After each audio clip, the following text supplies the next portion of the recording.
तो कैसे हो भाइयों। आज मैं आपको महाभारत की एक अत्यंत गोपनीय जानकारी देने जा रहा हूँ जो आपको नहीं पता होगी। क्या आप जानते हैं परशुराम शिष्य अंगिरा गोत्र शिरोमणि भारद्वाज पुत्र महारथी द्रोणाचार्य किसकी भक्ति किया करते थे? उनके इष्ट देवता कौन थे? वो किसकी पूजा करते थे? आइए मैं बताता हूँ। महारथी द्रोणाचार्य महाभारत के उन चुनिंदा लोगों में से एक थे जिन्होंने कभी भी मानव शरीरधारी श्री कृष्ण को सुप्रीम परब्रह्म परमात्मा नहीं माना था।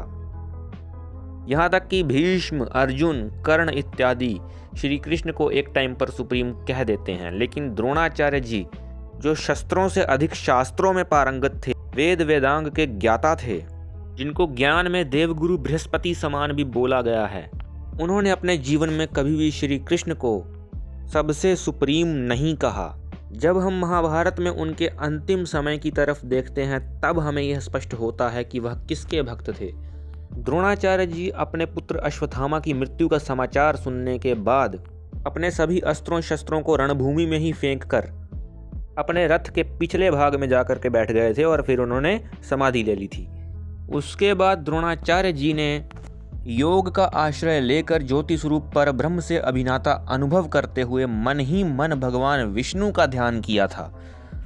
अब आप यहाँ से सोचेंगे कि क्या द्रोणाचार्य जी भगवान विष्णु के भक्त थे? नहीं, इसका जवाब हमको अगले श्लोक में मिलेगा। ओम इति एकाक्षरम ब्रह्म ज्योतिर्भूतो महातपः कृत्वा देव देवेक्षमक्षरम परमं प्रभुम। द्रोणाचार्य जी ने मुंह को कुछ ऊपर उठाकर छाती को आगे की ओर स्थिर किया, फिर विशुद्ध सत्व में स्थित हो नेत्र बंद करके हृदय में धारणा को दृढ़ता पूर्वक धारण किया। साथ ही ओम इस प्रकार एकाक्षर ब्रह्म का जप करते हुए वे तपस्वी आचार्य द्रोण प्रणव के अर्थभूत देव देवेश्वर अविनाशी परम प्रभु परमात्मा का चिंतन करते करते ज्योति स्वरूप हो साक्षात उस ब्रह्मलोक को चले गए, जहां पहुंचना बड़े बड़े संतों के लिए भी दुर्लभ है। आइए अब मैं आपको बताता हूं कि वह ओम कौन है और वह परमात्मा देव देवेश्वर अविनाशी परम प्रभु कौन है जिसका द्रोणाचार्य जी ने ध्यान किया। ओमकार रथमारुह्य विष्णुम कृतवाथ सारथिम ब्रह्मलोक पदान्वेषी रुद्राराधन तत्परः। अर्थात ओमकार एक रथ है जिसके सारथी स्वयं भगवान श्री हरि नारायण यानी विष्णु जी हैं। ओमकार रथ को भगवान विष्णु चलाते हैं और भगवान विष्णु इस ओमकार रूपी रथ में बिठाकर शिव भक्तों को ब्रह्मलोक ले जाते हैं, जहां बड़े बड़े संत भी नहीं पहुंच पाते। महाभारत में लिखा है ना। तो अब आपको समझ आ गया होगा कि ओमकार एक रथ है जिसको चलाते कौन है? भगवान विष्णु।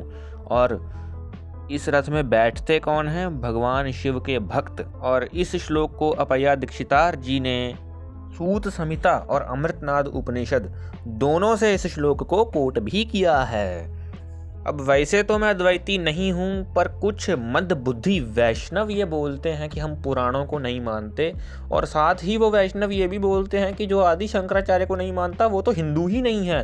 तो अनपढ़ों ये बात भी जान लो कि सूत संहिता स्कंद महापुराण ये वही सूत संहिता है जिसको 18 बार पढ़ करके आचार्य शंकर ने अपने ब्रह्म सूत्र पर भाष्य दिया था।